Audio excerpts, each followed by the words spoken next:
بسم اللہ الرحمن الرحیم۔ ساری تعریفیں اللہ کے لیے، درود اور سلام محمد اور آل محمد کے لیے پہنچے۔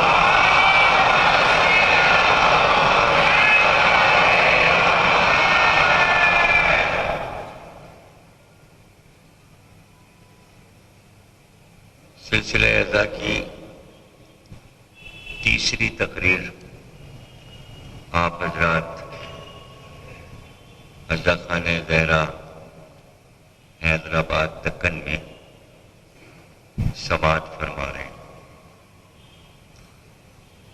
چونکہ روزانہ ایک موضوع مجلس سے پہلے دیا جاتا ہے تو اسی لحاظ سے تقریر ہو رہی ہے۔ میرا اپنا تو کوئی موضوع ہے نہیں، اگر میں تقریر کرتا تو ایک ہی موضوع پہ ساری تقریریں کرتا، لیکن یہ کہ سامعین اور انتظامیہ اور تمام اراکین اعضاء اپنے اپنے پسند کا موضوع سننا چاہتے ہیں، تو یہ ہے صورتحال۔ پرسوں فرمائش تھی شہزادی کونین کے فضائل، اور کل مولا علی، اور آج حضرت عباس کے فضائل کی فرمائش ہے، اور اسی طرح مسائل بھی فرمائش کے طور پر ہی ہو رہے ہیں۔ مطلب اپنی طرف سے میری کوئی مرضی نہیں ہے، مرضی سب حیدرآبادیوں کی چل رہی ہے، آپ جانیں اور فرمائش کرنے والے جانیں۔ لیکن یہ کہ کل کا موضوع چونکہ ادھورا رہ گیا تھا، پہلے اسے پورا کرتے پھر آگے بڑھیں۔ اتنا ہمارا اپنا حصہ ہے اور سب کا حصہ ہے، اور یہ ہمارا اپنا حصہ ہے کہ ہم ادھورا موضوع چھوڑتے نہیں ہیں۔ تو آپ کو تو یاد بھی نہیں ہوگا کہ ادھورا رہ گیا، لیکن ابھی جب ہم بتائیں گے تو آپ کو یاد آ جائے گا، ہاں یہ بھی رہ گیا تھا۔ تو شب ہجرت پڑھ رہے تھے ہم، اور آیت مشہور و معروف کہ مردان خدا میں کچھ وہ لوگ ہیں جو اپنے نفس کو اللہ کی راہ میں اللہ کو فروخت کر دیتے ہیں، بیچ دیتے ہیں، اور اللہ کی مرضیاں خرید لیتے ہیں۔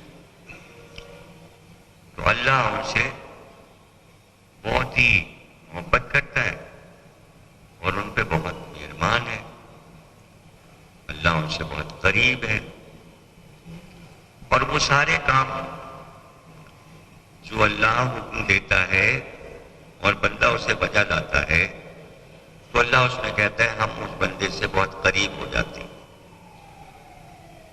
جیسے ان اللہ مع الصابرین، اللہ کہتا ہے میں صابرین کے ساتھ ہوں۔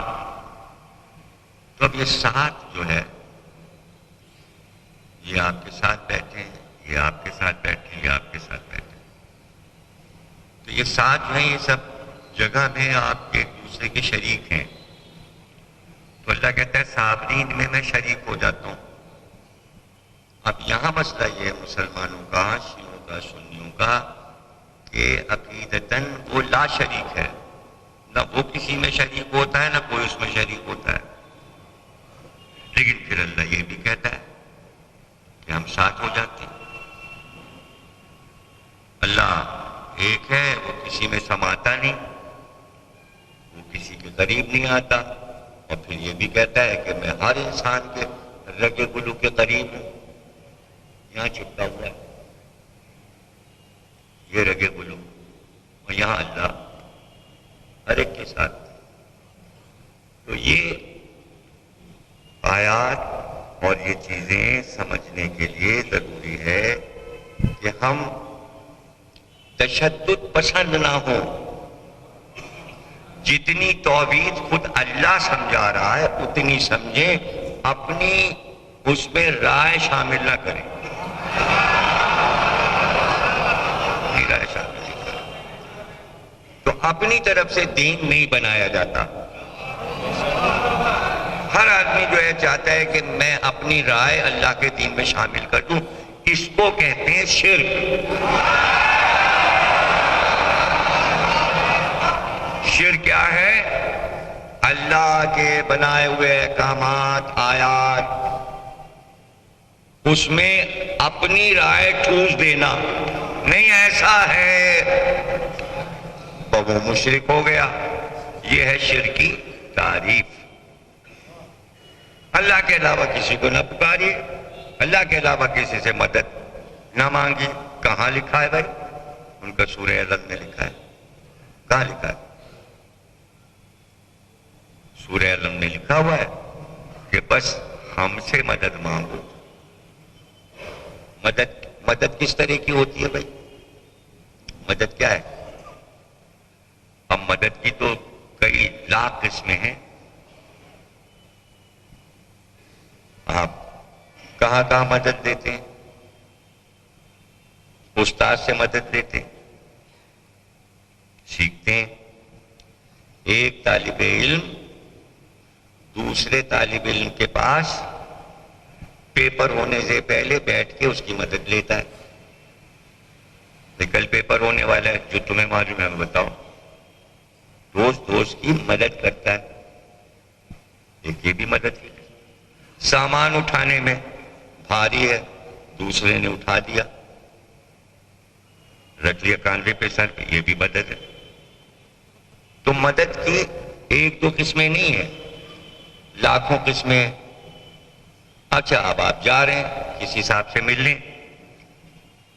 پتہ آپ کو پتہ نہیں، راستے میں کوئی صاحب یہ بتائیے ہم کو وہاں جانا ہے، کدھر سے جائیں؟ اس نے کہا ایسے جائیے، ایسے جائیے، ایسے جائیے۔ اس نے راہگیر نے آپ کی مدد کی، راستہ بتا دیا، یہ بھی مدد ہے نا؟ مدد کی قسمیں۔ وہیں پر جہاں سورہ علم میں یہ کہا جا رہا ہے کہ اللہ کے علاوہ کسی کو مدد نہ مانگو، اللہ کے علاوہ کسی کو نہ پکارو، مالک یوم الدین ایاک نعبد و ایاک نستعین، کسی اور سے مدد نہ مانگو، اس پہ زیادہ زور ہے۔ اب آگے کیا کہا جا رہا ہے؟ ہمارے علاوہ کسی سے مدد نہ مانگو اور نہ کسی کو پکارو۔ اہدنا الصراط المستقیم صراط الذین انعمت علیہم۔ اب کیا ہے؟ کہو کہ صراط مستقیم چاہیے، اور وہ راستہ جن لوگوں پر ہم نے نعمتیں نازل کی ان کے راستے پر چلو۔ تو کہتا ہے کہ میرے راستے پہ چلو، یہ مدد کہاں سے آ گئی؟ نعمت والوں کی مدد کے ذریعے راستہ پوچھو کدھر سے جائیں، وہیں تو مدد کا بتا رہا ہے اللہ۔ تو یہ جو کہہ رہا ہے میرے علاوہ کسی سے مدد نہ مانگو، اس کا کیا مطلب ہے؟ اور پھر کہہ رہا ہے کہ نعمت والوں سے مدد مانگو، اور پھر اس کے آگے کہہ رہا ہے جو بدماش گنڈے لوگ تھے ان کا راستہ نہ اپنانا، جو ظالم تھے، جو گمراہ تھے۔ یہاں پہ سورہ ختم ہو رہا ہے، غیر المغضوب علیہم ولا الضالین، جن پہ میں غصہ ہوا ہوں، غضبناک ہوا ہوں، اور جو گمراہ ہو گئے ظالم، ان کے راستے پہ نہ جانا۔ میں نے جن کو چنا ہے نعمت والے، ان کے راستے پہ جانا۔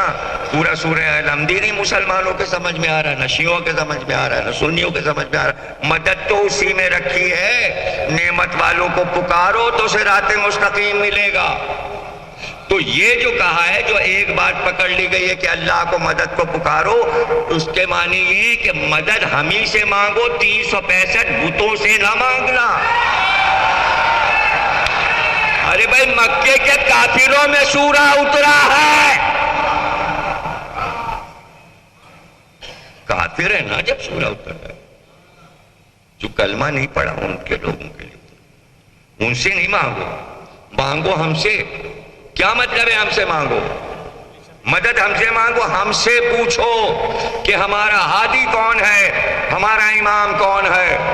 زمانے سے نہ پوچھتے پھرو کہ امام کہاں ہے. یہ ہے مطلب ہم سے مدد مانگو، ہم بتائیں گے تمہارا امام علی ہے، سقیفہ کے لوگ امام نہیں ہیں. یہ ہے مطلب.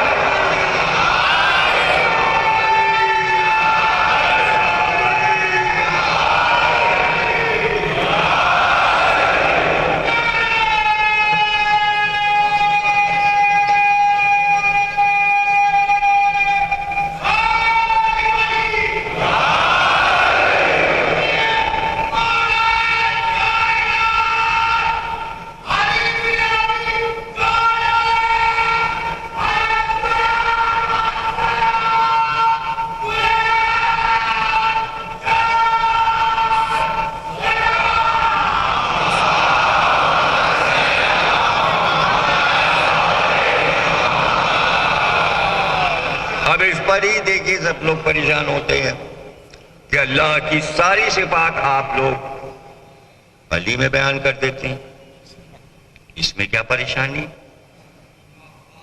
میرے سمجھ سے باہر ہے. پوری امت مسلمانوں کی، ان کے پاس جو کچھ ہے، امت کے پاس جو صفات یہ بیان کرتے ہیں لوگوں کی آپس میں، وہ سب اللہ کی صفات خود بیان کر لیں گے. ہم علی کے لیے بیان کریں تو وہ شرک ہو گیا اور یہ ہو رہا اور علی کو بڑھا دیا اور فلانا بڑھا دیا. آپس میں کر لیں گے ایک دوسرے کے لیے. کیسے؟ اللہ عالم ہے. نہیں، عالم تو یہ ہے جو امامہ باندھے ہیں، یہ جو نماز پڑھا رہے ہیں، یہ عالم ہے. اللہ کی صفت عالم لے کے نام رکھ دیا. کوئی نہیں کہہ رہا شرک ہو گیا. اللہ کہہ رہا ہے وکیل میں ہوں. ان کا یہ جو کالا کوٹ پہنے وکیل صاحب یہ جا رہے ہیں. یہ کیا ہے بھائی؟ ہو وہ خالق ہے، وہ ہے نا خالق صفت. آپ کو پتہ ہے جہاز کا خالق کون ہے، اور بلب کا خالق کون ہے، اور ٹی وی کا خالق کون ہے؟ یہ کیا ہوا بھائی؟ یہودیوں کو بھی خالق کہہ رہے ہیں جو ٹی وی بنا رہا ہے. جو سائنس کا خالق ہے وہ بھی خالق ہے. تو اللہ کی ساری صفات دنیا میں بانٹ دیں. تم عالم ہو، تم وکیل ہو، تم خالق ہو، تم ستار ہو، تم غفار ہو، تم واحد صاحب ہو، تم فلانے صاحب ہو. ساری صفتیں بانٹ دی. وہی صفات جمع کر کے ہم نے جب کہا علی خالق ہے، علی عالم ہے، علی وکیل ہے.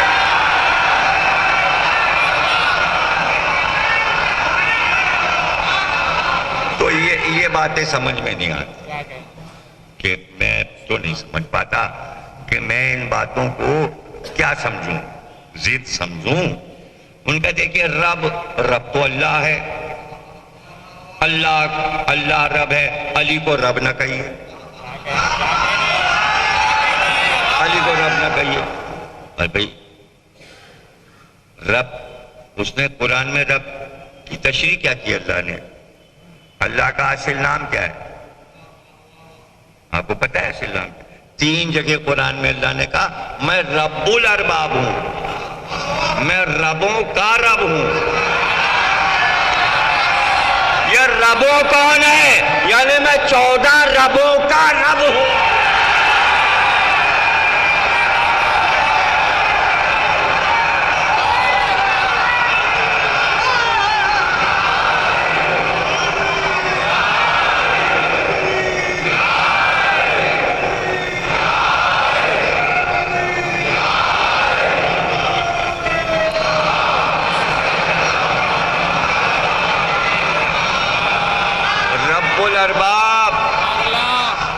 رب الارباب، ربوں کا رب. تو یہ سوچنے کی باتیں ہیں، سمجھنے کی باتیں ہیں. اپنے کو علی بھی کہتا ہے وہ. قرآن میں اللہ اپنے کو علی کہتا ہے، اور کہتا کیا ہے؟ میں علی کبیر ہوں. تو کبیر لگانے کی کیا ضرورت تھی؟ اس کے معنی صغیر علی ہے اور کبیر علی وہ ہے. علی دو ہیں، ایک کبیر ایک صغیر. تو اس میں کیا پریشانی ہو گئی؟ تو یہ شرک ہو گیا. یہ دیکھیں، یہ شرک ورک نہیں ہوا، اس کی جو کنجی ہے وہ بتا دوں آپ کو. شرک وغیرہ کا معاملہ ہے ہی نہیں ہے، پیچھے کچھ اور ہے. وہ سن لیجئے کیا ہے. وہ یہ ہے کہ یہ علی والے بڑے آرام سے ہزاروں لاکھوں فضائل علی کے بیان کر لیتے ہیں اور سننے والے خوش بھی ہو لیتے ہیں. ہمارے پاس ڈھاک کے 3 پتے ہیں بس.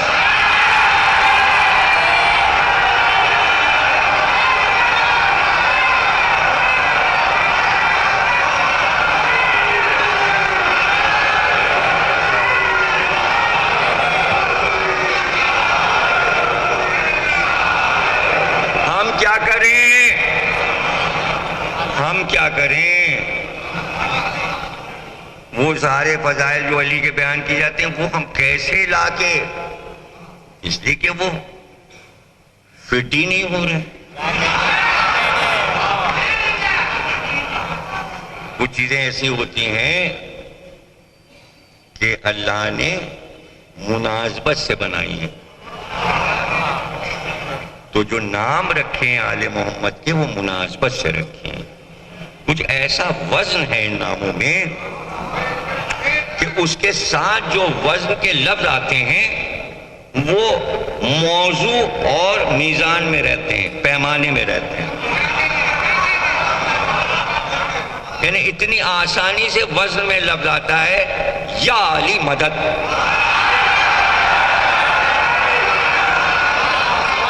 اب یا بھی لفظ ہے اور مدد بھی، بیچ میں علی کو ہٹا دیجئے. اب وہاں پہ نام رکھتے جائیے یا مدد یا مدد یا مدد یا مدد، سب ڈس بیلنس ہو جائے گا. ایک وزن کے ساتھ ہے لفظ علی ولی، بیلنس. اب کیا ہو؟ فلاں ولی فلاں ولی فلاں ولی. ارے بھائی کتنی گردن میں موچ اور لوچ آ جائے اور زبان میں کتنی موچ آ جائے گی. آرام سے بچے نے کہہ دیا علی ولی، آرام سے کہہ دیا علی ولی اللہ، وزن میں ہے علی ولی اللہ. اب فلانا وہ عبد القدوس ولی اللہ نہیں، وزن میں نہیں ہے. تو ہر چیز پیمانے کے مطابق اللہ نے وزن میں بنائی ہے. آیات، نام، حروف، لفظ سب میٹر میں ہے، پیمانے میں. کوئی چیز وہاں فٹ ہی نہیں ہوتی. یہ ہے معجزہ آل محمد کا کہ یہ فضیلتیں، یہ الفاظ کہیں جا کر رکھے نہیں جا سکتے. یہی وجہ ہے کہ آپ کی فتح یہ ہے کہ آپ کا لفظ کوئی اٹھا کے چرا کے لے نہ جا سکا. تو آپ کہہ رہے ہیں علم، تو علم کوئی اپنے جھنڈے کو علم نہیں کہتا.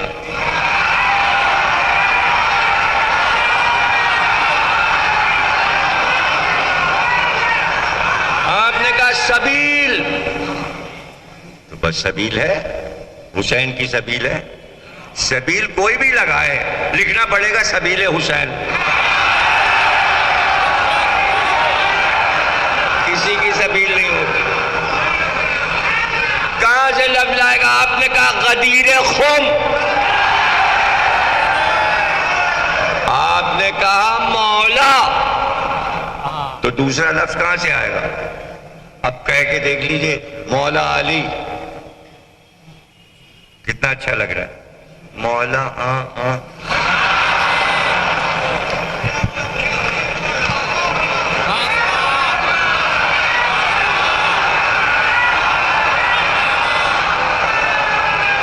بھائی کتنا اچھا لگتا ہے. آپ نے کہا غازی عباس، کہہ کے تو دیکھ.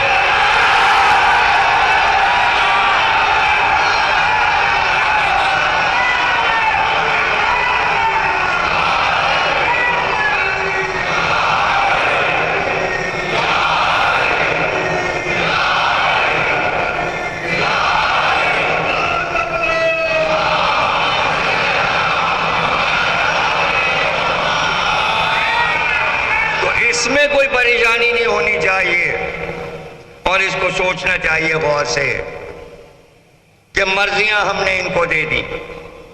قرآن میں اللہ اعلان کر رہا ہے، اس میں بحث کی کیا ضرورت ہے؟ یہ کوئی قصہ کہانی تو نہیں ہے، تاریخ تو نہیں ہے کہ آپ بحث کریں۔ آیت کہہ رہی ہے ہم نے مرضیاں دے دی۔ اب آپ اس پہ تو بحث کر سکتے ہیں، اس پہ بحث نہیں کر سکتے کہ مرضیاں دیں کہ نہیں دیں، اس پہ بحث نہیں ہو سکتی۔ دے دیں تو اب نہیں تو ہے ہی نہیں۔ ہاں اب اس پہ بحث کر لیجئے، ساری دے دیں، تھوڑی سی دیں، آدھی اپنے پاس رکھی، یا آدھی دیں، یا خود خالی ہاتھ ہو گیا، یا اتنی تھیں کہ علی کو دے کے مرضیاں پھر اپنی نئی بنا لیں، اسٹاک نیا لے آیا۔ اب جتنی چاہے بحث کرو، اس میں تو گنجائش ہے نا بھائی، لیکن اس پہ کیا بحث کرو گے؟ وہ توحید پہ زر پڑے گی اگر اس پہ بحث کرو گے کہ کتنی تھیں، سب دے دیں، خالی ہاتھ ہو گیا، یا اور مرضیاں تھیں۔ نہیں، یہ مسئلہ نہیں ہے۔ مرضیاں ہیں اللہ ہی کے پاس، نہیں سمجھے؟ مرضی اسی کی ہے، پھر علی کو کیا دیا؟ مرضیاں اسی کے پاس ہیں، پہلے بھی تھیں، رہیں گی قیامت تک، مرضیاں سب اللہ کے پاس۔ علی کو کیا دیا سمجھیں گے آپ؟ امام صادق فرماتے ہیں ہم ارادہ الہی ہیں، جب ہم ارادہ کرتے ہیں تو وہ ارادہ کرتا ہے۔ مرضی کا مطلب یہ ہے کہ تم جب ارادہ کرو گے وہی ہماری مرضی ہے۔ یہ ہے مرضات اللہ۔ اب یہ بھی کسی کی سمجھ میں نہ آئے، اور کبھی فرمایا امام نے وہ ہم بن جاتا ہے، اور کبھی ہم وہ بن جاتا ہے۔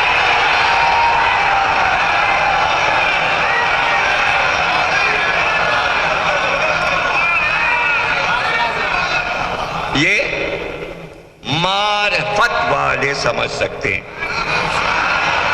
اور امام صادق فرما رہے ہیں کبھی وہ ہم بن جاتے، کبھی ہم وہ ارادہ کرتا ہے تو ہم کام کرتے، ہم ارادہ کرتے ہیں تو وہ کام کرتے۔ سمجھے نا؟ ارادہ سیدہ بی بی کا تھا کہ بچوں کے کپڑے درزی لائے،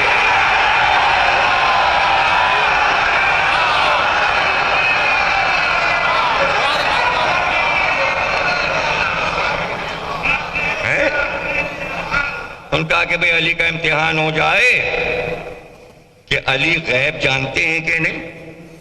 اس کی بڑی فکر رہتی تھی لوگوں کو، رسول اللہ غیب جانتے ہیں، علی غیب جانتے ہیں، مطلب فکر یہ رہتی تھی گھر میں ہم جو کچھ کر رہے ہیں یا کہیں بیٹھے کچھ غیبتیں وغیرہ کر رہے ہیں تو پتہ تو نہیں چل جاتا، تو اس کو آزماتے تھے کہ ابھی ابھی کیا ہوا ہے، ابھی ابھی کیا ہوا ہے۔ تو ابو جہل ایک بار آیا، کچھ اس نے بدتہذیبی کی، تو آپ نے کہا تو نے پڑوس کا مرغ ابھی تو چرا کے کھایا ہے، اور فلا جگہ تو ہڈیاں گاڑ کے آیا، بھاگ گیا۔ تو کافر ڈرنے لگے تھے کہ بھئی یہ کفر جو ہے لرزہ برندام اس لیے تھا مکے کا کہ یہ سب جانتے ہیں، ان کو خبر ہو جاتی ہے۔ تو انہوں نے کہا کہ جنازہ تیار کر لو، اور ایک 20 سال کے لڑکے کو لٹا لیا، لٹا کے کپڑا ڈال کے جنازہ بنا کے لے آئے، لا الہ الا اللہ کنڈا دیتے ہوئے، اور علی سے کہا نماز جنازہ پڑھا دیجئے۔ آپ نے 3 بار پوچھا اس مردے کی نماز جنازہ پڑھا دوں، یعنی یہ مردہ ہے، علی نے ارادہ کر لیا یہ مردہ ہے۔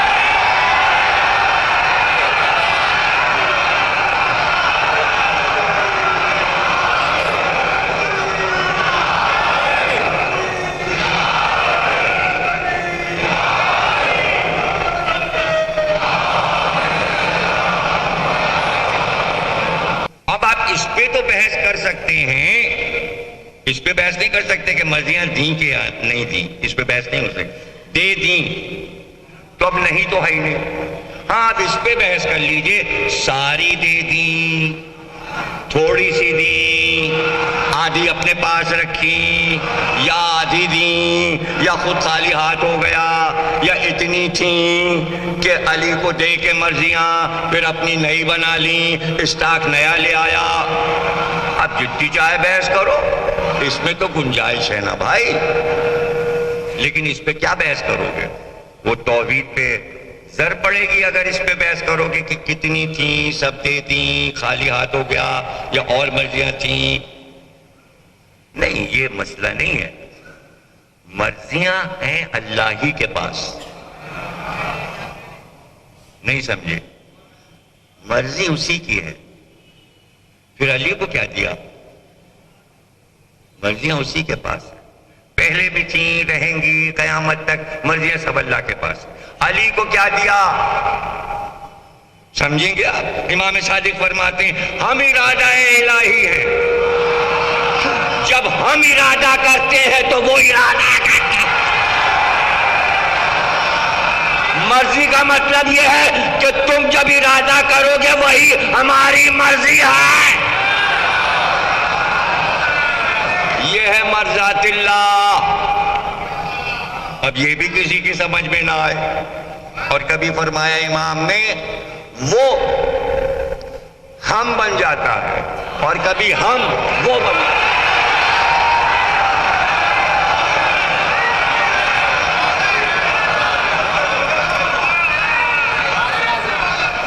یہ معرفت والے سمجھ سکتے ہیں.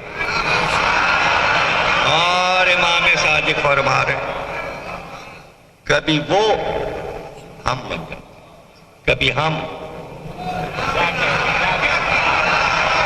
وہ ارادہ کرتا ہے تو ہم کام کرتے، ہم ارادہ کرتے ہیں تو وہ کام کرتے. سمجھے نا؟ ارادہ سیدہ بی بی کا تھا کہ بچوں کے کپڑے درزی لائے.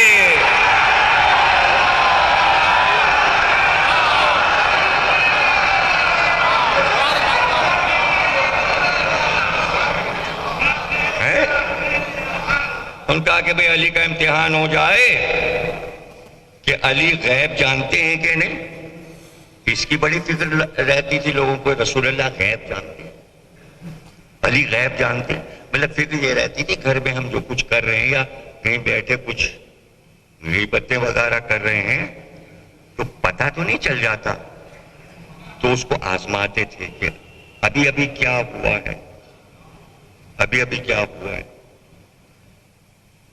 تو ابو جہل ایک بار آیا، کچھ اس نے بد تہذیبی کی، تو آپ نے کہا تو نے پڑوس کا مرغ ابھی تو چرا کے کھایا ہے، اور کھلا جگہ تو ہڈیاں گاڑ کے آیا، بھاگ گیا.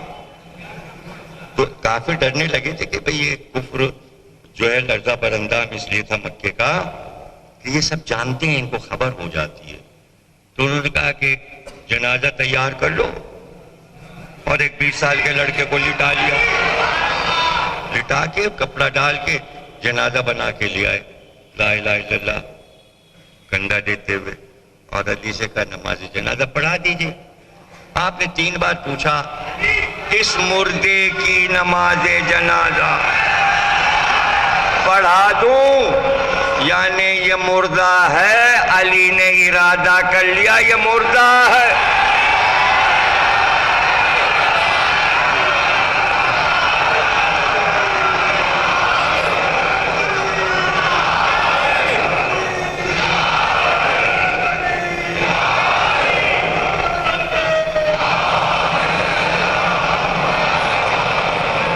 علی نے 3 بار کا پڑھا دوں مردے، یہ مردے کی نماز جنازہ پڑھا دوں. ان کا پڑھا دیجیے. میں پڑھا دیا تو انہوں نے کہا کھول کے تو دیکھیے یہ زندہ ہے. علی نے کہا نہیں یہ مردہ ہے، لے جاؤ دفن کر دو. زندہ نہیں، اب جو چادر ہٹا ہے تو مردہ تھا، دفن کرنا پڑا. آپ نے کہا مردے کو رکھتے نہیں، جاؤ لے جاؤ دفن کر دو، تو مردہ ہو گیا. تو علامہ اقبال نے کہا کہ ہو زندہ کفن پوش. زندہ بھی کفن پوش ہوتا ہے. کفن تو مردے کو پہناتے ہیں، اسی سے تو پتہ چلا علامہ اقبال کہاں کی بات کر رہے ہیں. وہ زندہ کفن پوش امام کی تعریف کریں. اقبال کہہ رہے ہیں امام کسے کہتے ہیں؟ تو امام کی تعریف کہہ رہے ہیں کہ امام کو یہ پتا ہوتا ہے وہ زندہ کفن پوش. تو میت اسے سمجھیں یا چاک کریں مرد کے ناداں کے کفن کو. وہ جو چھچھورا آدمی ہے وہ بھی کفن پہنے ہوئے ہے، جو کہہ رہا ہے پڑھا دو. مردک کے معنی ہے چھچھورا، بدخصلت. وہ کہہ رہا ہے پڑھا دو، تو کہہ رہے ہیں اس کا پول کھولیں یا اس کا پول کھولیں. علی کی تو زندگی اسی میں گزر گئی، کبھی ان کو بچایا کبھی ان کو بچایا. علی کی زندگی یہی تھی، اسلام کو باقی رکھنے کے لیے لوگوں کو ہلاکتوں سے بچاتے رہے. اور آج دیکھ لیجئے کہ عالم اسلام کو ہلاکتوں سے بچا رہے ہیں. علی نہ ہوں تو توحید سمجھ میں نہ آئے، نبوت سمجھ میں نہ آئے. علی کا ذکر نہ ہو تو نمازیں سمجھ میں نہ آئے. علی کا ذکر نہ ہو تو روزے اور زکوٰۃ اور حج سمجھ میں نہ آئے. علی کی ذات سے یہ پورا دین اپنے ارکان کے ساتھ زندہ ہے. قرآن کی ہر آیت کی روح علی ہے. علی نہ ہوتے تو قرآن کی آیت کی تفسیر نہیں ہو سکتی تھی. تو اللہ نے نفس خرید لیا اور مرضیاں دے دی. علی بستر رسول پہ سو گئے، آرام کر رہے تھے. رات بھر کافر چھوٹی چھوٹی کنکریاں مارتے رہے کہ اٹھیں، بستر سے اٹھیں، کنکر پھینکتے رہے. علی کو نیند آ چکی تھی، آرام سے سو رہے تھے. چادر ہٹائی، صبح ہوئی. صبح کی نماز کا وقت ہونے والا تھا. علی نے چادر ہٹائی. ارے سب دیواریں کود کود کے اندر آئے. یہ تو ابو طالب کا بیٹا ہے، یہ تو ابو طالب کا بیٹا ہے. بے اختیار کا محمد کہاں ہے؟ تو آپ نے بھی فوراً بے ساکھ کا جواب دیا، میرے حوالے کیا تھا، جہاں ہو جا کے ڈھونڈ لو، جہاں ہو جا کے ڈھونڈ لو. اب دیکھیے علی کو گھیرا جا چکا ہے، اور یہ ذہن میں رہے کہ ابھی تک مکے میں علی نے تلوار نہیں اٹھائی. ابھی کسی نے علی کو تلوار چلاتے نہیں دیکھا. مدینے جائیں گے، پھر بدر کی لڑائی ہوگی، تو پہلی بار علی بدر میں جنگ کریں گے اور تلوار نکالیں گے. ابھی عربوں کو پتہ نہیں ہے کہ یہ سورما تلوار کیسی چلاتا ہے، ابھی کسی کو خبر نہیں. تو چونکہ مکے میں حکم نہیں ہے تلوار چلانے کا، توجہ ہے نا، حکم نہیں تھا کہ علی مکے میں تلوار نکالیں. کیوں؟ بھئی وہاں مچھر نہیں مار سکتے؟ اتنا بڑا ابو جہل کیسے مار دیا جاتا؟ نہیں مار سکتے. خانہ خدا ہے، حدود حرم ہے، اس لیے وہاں حکم ہی نہیں ہے تلوار نکالو. خوریزی تو ہو نہیں سکتی. سمجھ رہے نا؟ ائمہ کو سمجھنا آسان ہے، رسول کو سمجھنا آسان ہے. 13 برس تلوار نہ نکالنا، کسی نے پوچھا کیوں نہیں نکالے، اور مدینے میں آتے ہی نکال لے. آج تک کسی نے پوچھا کہ حسین حج چھوڑ کے کیوں چلے گئے؟ اس گھرانے کو معلوم ہے نا کہ اس گھر پہ تلوار نہیں چلتی. بھلے کوئی غیر چلائے تو ہماری وجہ سے کیوں چلے، ہم چلے جائیں. حسین چلے گئے، خوریزی نہ ہو. سمجھے نا آپ؟ تو علی نے ابھی تلوار نہیں چلائی اور سب نے گھیر لیا علی کو. اب علی، ابو جہل علی سے باتیں کر رہا ہے، پوچھ رہا ہے کہاں ہے محمد. علی سامنے دیکھ رہے ہیں. پیچھے والا جو پہلوان تھا اس نے تلوار نکالی اور جا کے علی کا سر گردن سے فوراً اڑا دے. اس میں سیکنڈ لگے، سیکنڈ. اور علی ابو جہل سے کیا کہہ رہے تھے؟ وہ کہہ رہا تھا کہ ہم تمہیں چھوڑیں گے نہیں ابو طالب کے بیٹے. تو علی نے کہا سن ابو جہل، تجھے پتا ہے ابو طالب کے بیٹے کے پاس اتنی شجاعت ہے، تلوار تو چلا ہی نہیں، اتنی شجاعت ہے کہ اگر میری شجاعت دنیا کے تمام بزدلوں میں تقسیم ہو تو پوری دنیا کے بزدل شجاع بن جائیں. ابو جہل سن، ابو طالب کے بیٹے کے پاس اتنا علم ہے کہ دنیا کے تمام جاہلوں میں اگر میرا علم تقسیم ہو تو پوری دنیا کے جاہل عالم بن جائیں. اور سن، ابو طالب کے بیٹے کے پاس اتنی سخاوت ہے کہ دنیا کے سارے کنجوسوں میں میری سخاوت بانٹی جائے تو دنیا کے کنجوس سب سخی بن جائیں. اب یہ دیکھیے گفتگو بس اتنی تھی جتنی دیر میں نے کی، اور اس نے چلائی تلوار، اور علی ادھر دیکھ نہیں رہے تھے اور ادھر کر رہے تھے بات ابو جہل سے کر رہے تھے، تلوار پیچھے سے چلی، اور بات کرتے کرتے ایک بار علی نے الٹا ہاتھ، سیدھا نہیں الٹا ہاتھ یوں کر کے جو گھمایا تو جو تلوار اٹھایا تھا اس کے منہ پہ پڑا، گرا تڑپا اور 3 گھنٹے بے ہوش پڑا.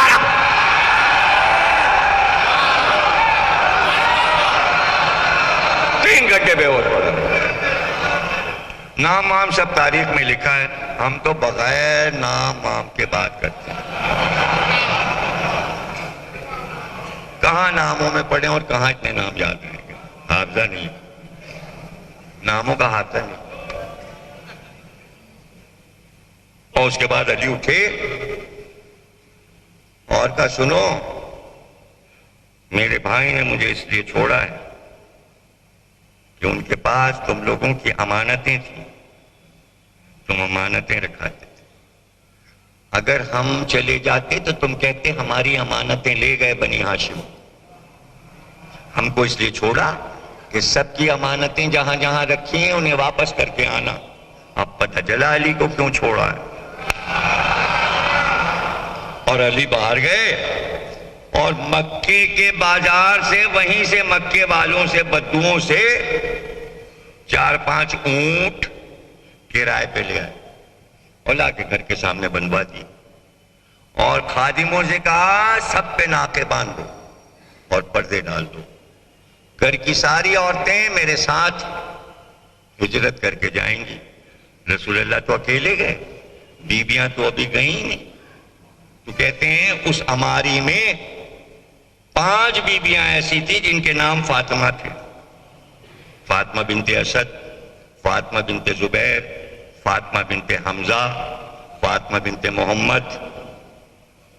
5 فاطمہیں، اور سب تسبیح پڑھ رہی تھیں اماریوں میں. علی نے سب کی امانتیں دیں اور غلام سے کہا کہ اونٹوں کو لے کر چل. اور علی بھی چلے ساتھ میں ناکوں کو لے کے. بیویاں سب ناکوں پر.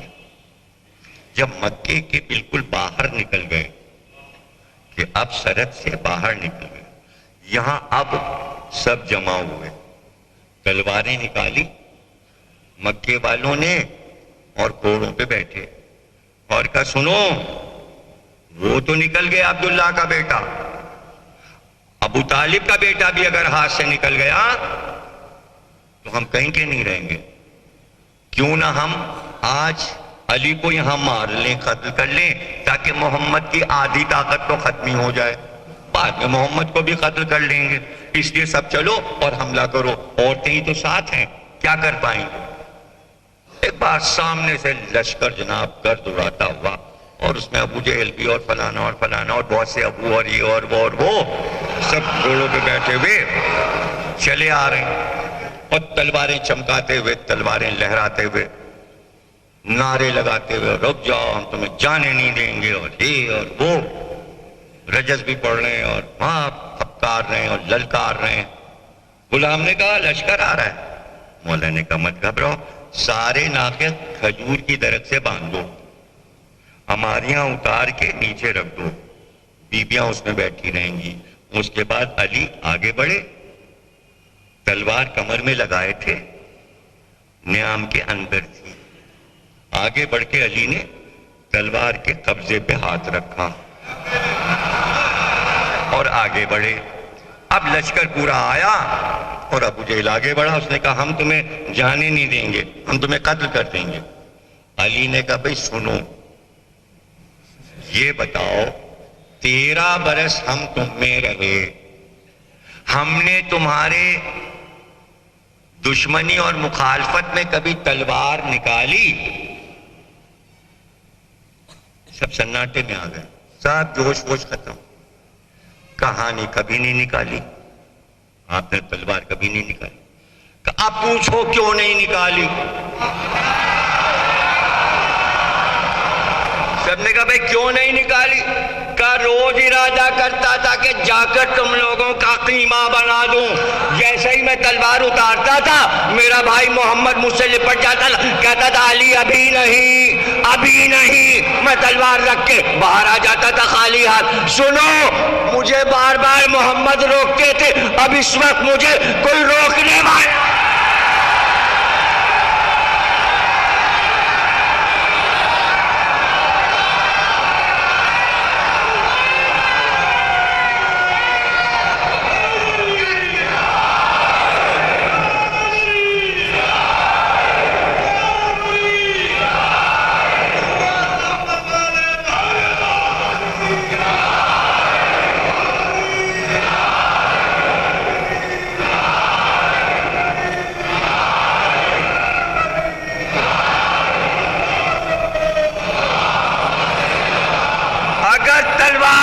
چل گئی تو رکے گی نہیں بغیر تمہارا لہو پیے ہوئے.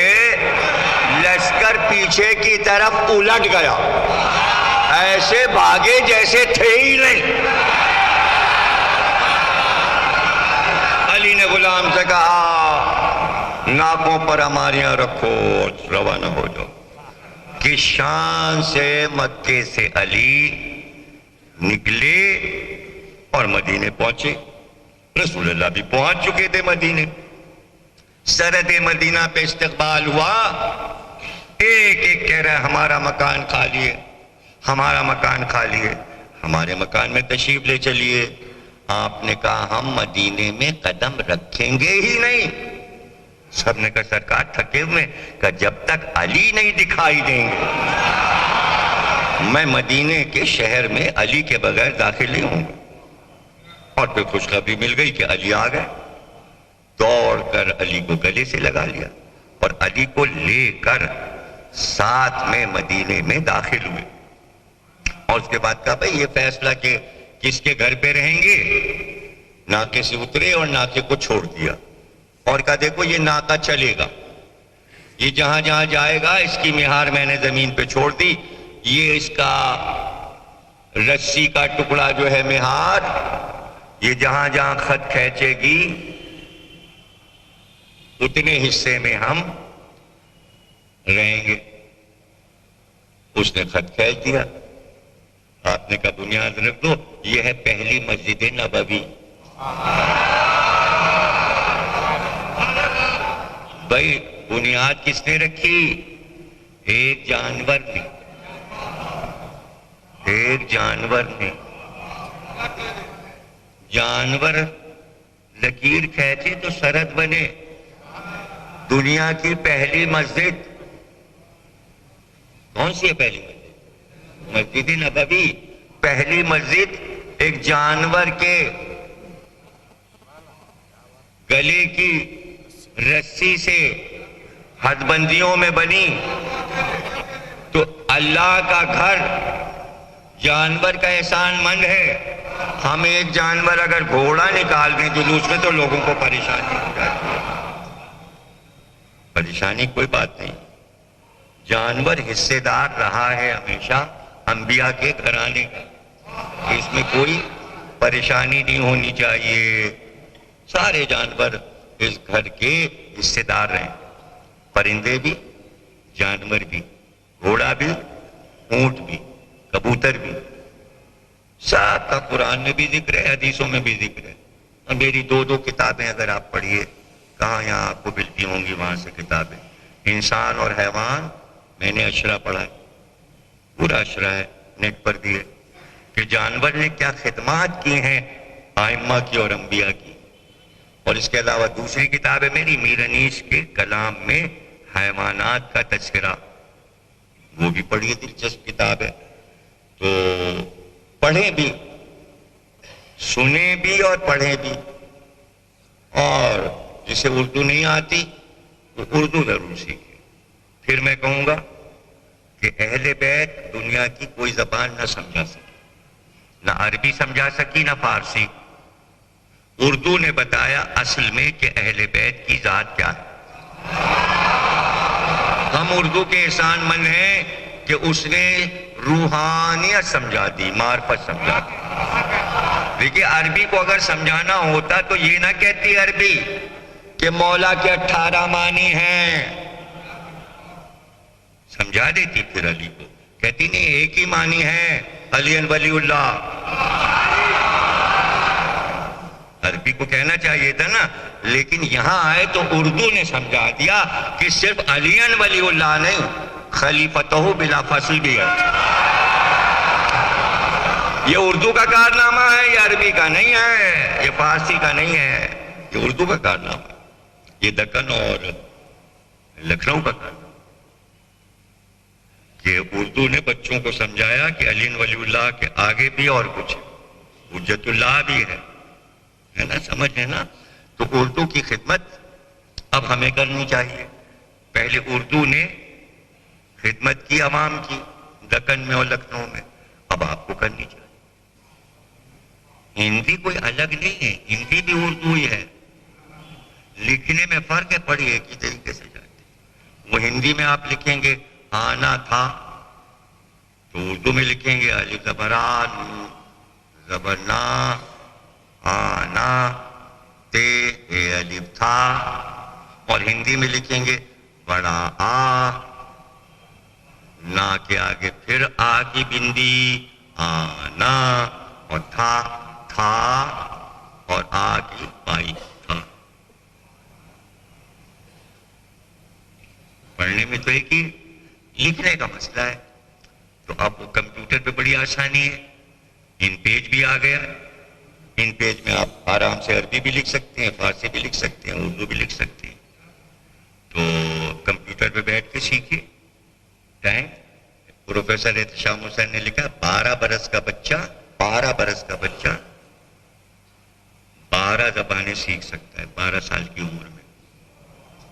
یہ قدرت کی طرف سے ودیعت ہے. عبور نہیں حاصل کرے گا, لیکن بولنے لگے گا 12 زبانیں اور لکھنے لگے گا. اگر نہیں تو آزما کے دیکھ لیجئے, کوئی 12 برس کا بچہ کل پکڑ لیجئے گا اور اس کو بٹھا دیجئے گا, 15 منٹ ہر زبان بیٹھ کے پریکٹس کر لے, لکھ لے. فرینچ, ڈچ, جرمنی, ہندی, سنسکرت, اردو, فارسی, عربی 12 ہو گئی.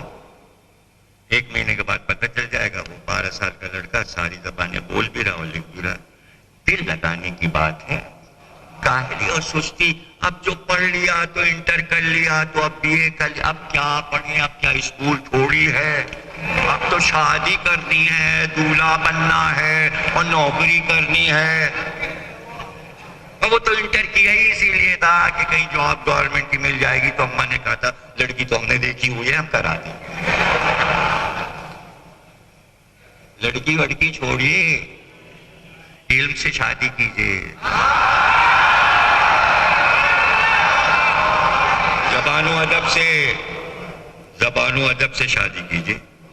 لڑکی تو ملی جائے گی بابا جب عالم ہوگے, جب ہنر ہوگا, جب درجے کی تعریف ہوگی. تو پڑوس کی ملتی, پڑھے لکھے ہوگے تو پتہ چلا کسی نواب کی مل جائے گی. گاڑی واڑی بھی جہیز میں مل جائے گی, ماروتی مل جائے گی, اور کیا بنگلہ مل جائے گا, کوٹھی مل جائے گی. حضرت علی نے فرمایا کہ اپنے بچوں کو لکھنا سکھاؤ, خوشخط اچھی رائٹنگ میں بچوں کو لکھنا سکھاؤ. صحابی نے پوچھا مولا کیوں؟ کہ اس کے پیچھے بادشاہی چھپی ہے. جس کا لکھنے میں خط اچھا ہوتا ہے, اگر وہ بہت اچھا لکھے تو اللہ اسے بادشاہ بنا دیتا. یہ ہے مرتبہ. اگر دنیا کا نہ صحیح تو دین کا ہی بادشاہ بن جائے گا, عالم وقت ہو جائے گا. تو دھیان دیجئے, علم پر ہندی اور انگریزی کے ساتھ اردو بھی پڑھیے. اور اردو نہیں آئے گی تو میر انیس کیسے سمجھیں گے بھائی؟ پھر نوحے کیسے سمجھ میں آئیں گے؟ پھر سلام کیسے سمجھ میں آئیں گے؟ اور یہی سب آپ کی عزاداری ہے. اب ایسا تو نہیں ہے کہ سارے نوے ہندی میں ہو جائیں, 2-4 نوے لکھے جاتے ہیں. نجمہ افندی نے ہندی میں بھی نوے لکھے جاتے ہیں.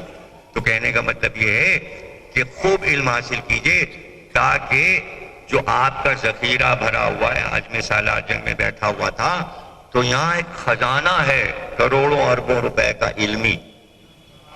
اور یہاں کی 2 اسکالر ریاض فاطمہ صاحبہ اور زہرا بیگم جنہوں نے بہت بڑی بڑی کتابیں لکھی ہیں, انہوں نے ہماری ہیلپ کی, ہم ان کے شکر گزار ہیں. اور ماشاءاللہ یہاں پر تو خواتین, یہاں کی کم سے کم 12-14 خواتین ڈاکٹر پی ایچ ڈی. تو جہاں مائیں اتنی پڑھی لکھی ہوں تو گودیوں میں جب بچے کھیلیں گے تو وہ کتنے پڑھے لکھے ہوں گے. اس لیے آپ کو بھی توجہ دینی چاہیے. اسی لیے یہ بنا رہے ہیں بس میں مرثیہ خانی یہاں پر جعفری صاحب, قائم جعفری کے ساتھ, کہ وہاں آپ لوگ آئیں اور بیٹھیں اور دیکھیں کہ یہ ادارہ جو بن رہا ہے اس میں بچے کو مرثیہ پڑھنا سکھایا جائے. اس لیے کہ مرثیہ پڑھنے سے, یہ آپ کو پتہ ہے کہ انیس و دبیر خطابت کے موجد ہیں. دیکھیں خطابت کیا ہے؟ خطابت یہ نہیں کہ جو بولا جائے. خطابت یہ ہے کہ باڈی لینگویج, یعنی ہاتھ کے اشاروں سے وہ تصویر بن جائے جو شعر میں کہی گئی ہے. اور یہ احساس نہ ہو کہ ہم ہاتھ کہاں لے جا رہے ہیں, آنکھیں کدھر ہیں, اشارے کدھر ہیں, اس پہ آپ کو غور نہ ہو, لیکن وہ ایک ساتھ میں عمل ہو رہا ہو لفظ پہ, کہ شعر کی آمد ہے کہ رن کانپ رہا ہے.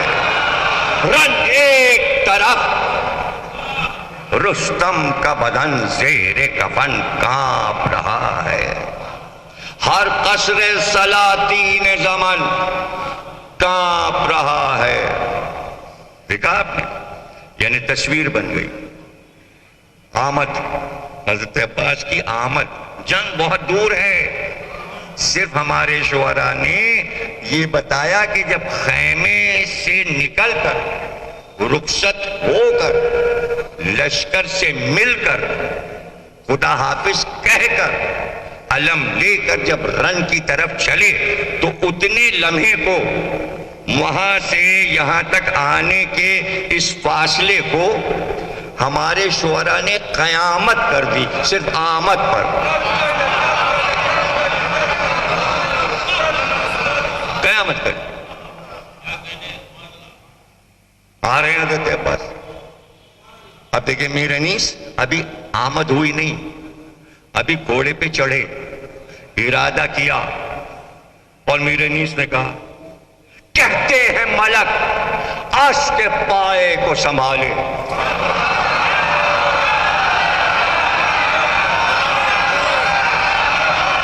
کہتے ہیں ملک عرش کے پائے کو سنبھالے, گیٹی کو خدا آج تباہی سے بچا لے. کیا غزوہ خندق میں بہے خون کے نالے ہیں, یہی قلعہ خیبر کے توڑنے والے. نقشہ نظر آ جائے گا پھر جنگ احد کا. ارے پوتا ہے لڑائی پہ چڑھا بنت اسد کا.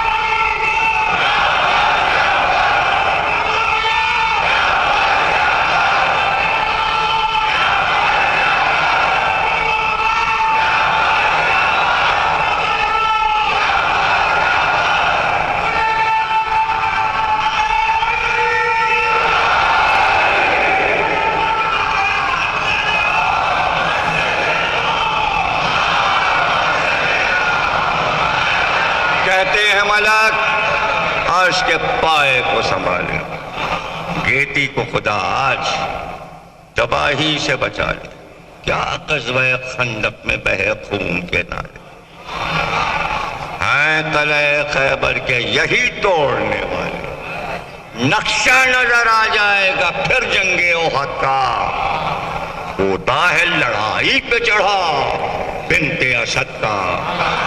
یہ بنت اسد دیکھا آپ نے، شیر کی بیٹی کا پوتا شیر۔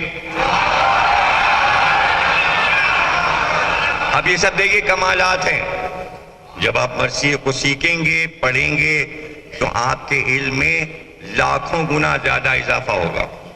حیدرآبادی ایسے ہی نہیں میر انیس کے اور مونس کے سب کے عاشق ہیں، سب سے زیادہ حیدرآباد میں مرثیے پڑھے جاتے ہیں، سب سے زیادہ مرثیے حیدرآباد میں دنیا میں چھپتے ہیں، کہیں نہیں، کہیں نہیں، نہ لکھنؤ میں، نہ لاہور میں، نہ کراچی، سب سے زیادہ مرثیے یہاں چھپتے ہیں، سب سے زیادہ مرثیے یہاں پڑھے جاتے ہیں۔ جب سے میر انیس آئے نائے جنگ کی ڈوری پر پورا حیدرآباد ان کا دیوانہ ہو گیا، اور 136 برس گزر چکے، انیس سے محبت میں حیدرآبادیوں نے کمی نہیں کی۔ اب آپ یہاں دیکھیے انیس کا کمال، کہ یہ بات کہاں سے ذہن میں آ گئی کہ عباس آ رہے ہیں جنگ کی طرف، یہ نہیں کہہ رہے ہیں ابو طالب کا پوتا ہے، یہ نہیں کہہ رہے ہیں کہ علی کا بیٹا ہے، شیر خدا کا بیٹا ہے، سارے سمبلز ہیں، کہیں کہ بھئی یہ حسین کا بھائی ہے، حسن کا بھائی ہے، یہ جعفر طیار کا بھتیجا ہے، اتنے تو یہاں گھر میں سب شجاع ہیں، یہ فاطمہ بنت اسد کیوں انیس کو یاد آئی؟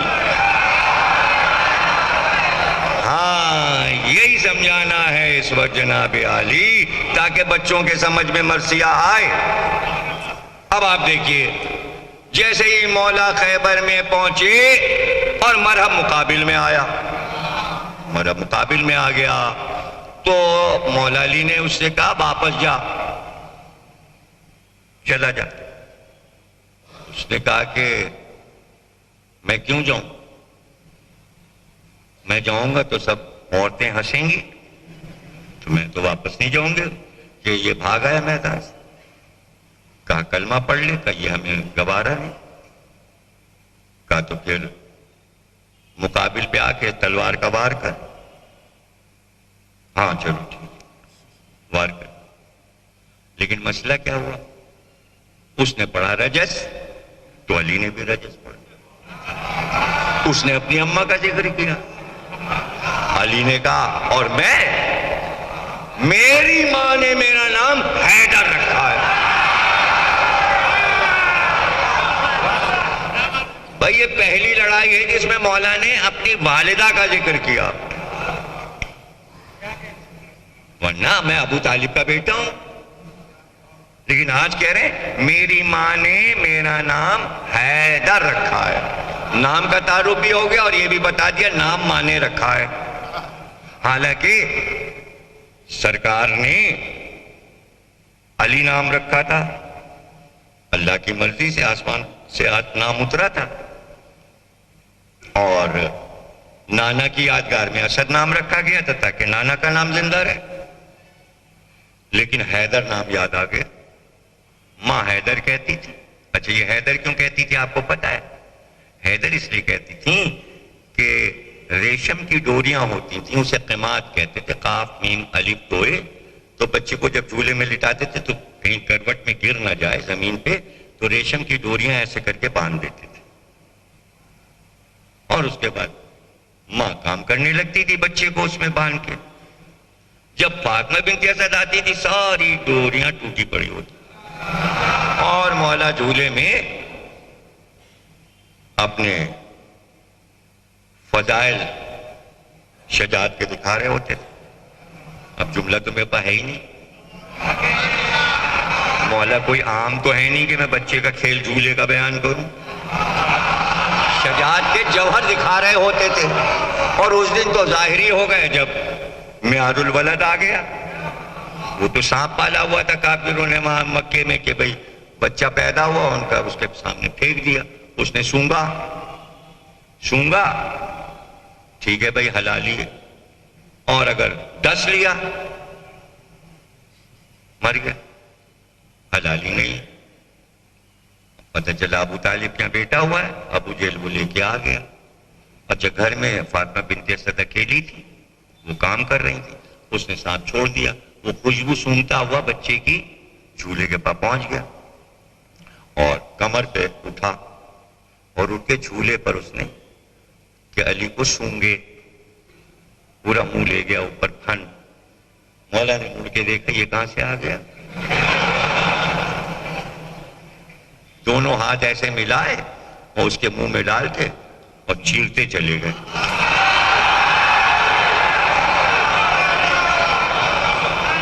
ایک ٹکڑا ادھر اور ایک ٹکڑا ادھر. جب بہت دیر ہو گئی واپس نہیں آیا. وہ تو اپنا کام کر کے آتا تھا, عادی تھا. تو ابو طالب کو لے کے آیا. ابو کہا بھائی تمہارے بچے کے لیے میں نے معیار الولد یعنی جو ولدیت بتاتا ہے, ولدیت کا معیار بتاتا ہے, اس کا نام رکھا ہوا تھا صاحب کا. وہ تو اندر گیا تھا, آیا نہیں. ابو طالب آئے.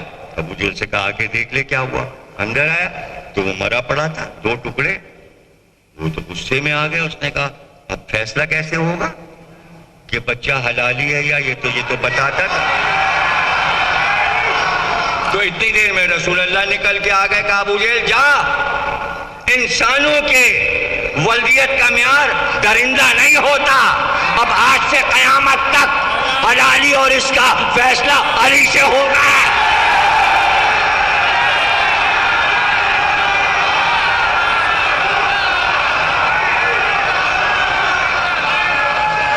جو اس سے محبت رکھے گا اور جو اس کا دشمن ہوگا. اب فیصلہ علی سے ہوگا. اب علی ہی میزان ہے. اب آپ پوچھتے تو نہیں پھریں گے آپ کا شجرہ کیسا ہے اور آپ کا شجرہ کیسا ہے. آپ کے پاس تو ایک ہی ترازو ہے. آپ کو پتہ لگانا ہے. اگر شادی کرنی ہے, کوئی رشتہ لے کے گئے ہیں, بھئی کس خاندان کے کیا ہیں, آپ بیٹھے جا کے مولا علی کے فضائل پڑھنے لگے. اگر وہ 2-3 بار انہوں نے چکر لگایا, غصے میں آ گئے, تو آپ واپس آ گئے. بھائی یہ علی والے تو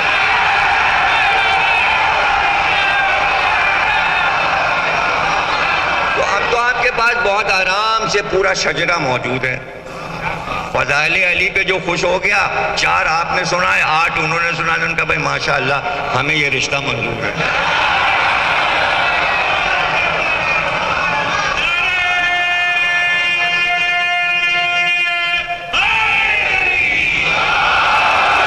محبت علی کو اللہ نے معیار بنا دیا. معیار بنا دیا.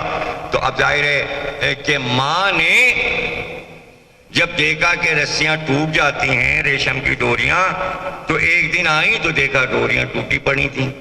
تو ایک دفعہ گود میں اٹھایا, کہنے کہ تو تو حیدر ہے, تو تو حیدر ہے. یعنی شیر کی طرح تو کروٹیں جھولے میں لیتا ہے. اس دن سے مشہور ہو گیا کہ فاطمہ بنت اسد اپنے بیٹے کو حیدر کہتی ہیں. حیدر کہتی ہیں, مشہور ہو گیا. علی کو بھی نام پسند آ گیا, کبھی نہیں استعمال کیا. خیبر میں کہا میری ماں نے میرا نام حیدر رکھا. بس یہ سنتے ہی مرب واپس. علی کو معلوم تھا یہ ابھی واپس چلا جائے گا. کچھ دور بڑھا کہ بڑے میاں آ گئے.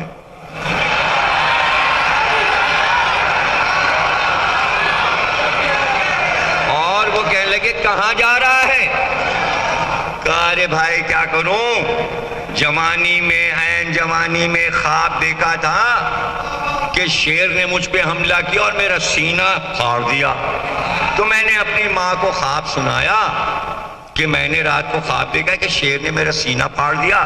تو میری ماں جو کہ سحر جانتی تھی, جادو جانتی تھی, کاہنہ تھی, ستاروں کی چال جانتی تھی, بڑا عبور تھا اس کو ستاروں پر. اس نے کہا بیٹا سب سے لڑنا, جس کا نام حیدر ہے اس سے لڑایا.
ان کے لیے خصوصی دعا کیجئے کہ اللہ ان کو عمر نو عطا کرے.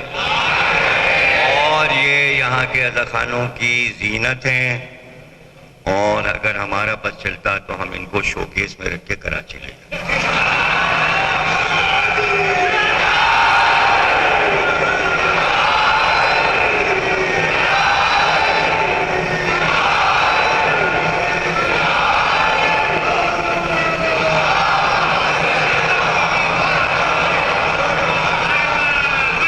ہوتا ہے کہ بھائی کتاب لکھی، بڑی محنت کی، اب دل چاہتا ہے کہ یہ کتاب لکھ لی ہے، کس کے نام کریں، کس کے نام کریں؟ تو جس سے محبت کرتا ہے آدمی اس کے نام کر دیتا ہے. اب ظاہر ہے میں نے پہلی کتاب لکھی، سوچتا رہا بھائی یہ کتاب انتصاب کس کے نام کریں. سوچا بھائی ہماری اماں نے ہمیں پہلی بار لکھنا سکھایا، پڑھنا سکھایا، تو ان کا احسان پہلے ہے، پھر ابا کے نام کوئی کتاب کر دیں گے، پھر دادا کے نام کر دیا، پھر دادی کے نام، بزرگوں کے نام. پہلی کتاب ماں کے نام، ان سے ہم نے بولنا سیکھا، لکھنا سیکھا. کچھ سمجھے؟ انتصاب.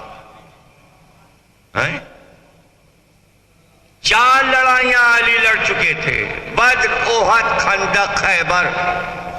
جہاد کی کتاب پوری ہو گئی تھی، 4 چیپٹر تھے. خیبر میں علی نے کہا یہ کتاب جہاد کس کے نام منسوب کروں، پہلے صفحے پہ کیا لکھوں؟ کہ یہ کتاب میری ماں فاطمہ بنت اسد کے نام ہے. پوری لڑائی خیبر کی ماں کے نام لکھ دی علی نے. انیس نے دیکھا کہ اسی علی کا بیٹا اور فاطمہ بنت اسد کا پوتا عباس لڑنے آ رہا ہے، پوتا ہے لڑائی بچڑا بنت اسد کا.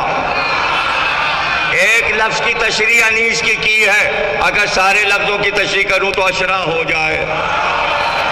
یہ ہے میر انیس کہ فاطمہ بنت اسد کا ذکر عباس کے ذکر میں کہیں نہیں ملے گا آپ کو کہ کسی شاعر نے عباس کے ذکر میں دادی کا ذکر کیا. یہ ہے شان اس گھرانے کی. تو عباس کا شجرہ وہی شجرہ ہے جو امام حسین کا شجرہ ہے.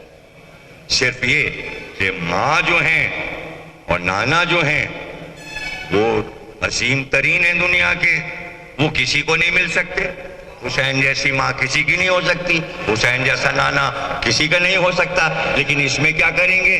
جو حسین کا باپ ہے وہ عباس کا باپ ہے، جو حسین کا دادا ہے وہ عباس کا دادا ہے، جو حسین کا پردادا ہے وہ عباس کا پردادا ہے. تو اب ظاہر ہے کہ عباس کی ماں اور عباس کے نانا ایسے نہیں ہو سکتے جیسے حسین کے، اور عباس کبھی برابری کا دعویٰ بھی نہیں کرتے. تو بی بی کو، جناب سیدہ کو عباس سے اتنی محبت ہے کہ جو دنیا پکارے کہ ام البنین کا بیٹا تھا، اس لیے آواز دی عباس میرا بیٹا.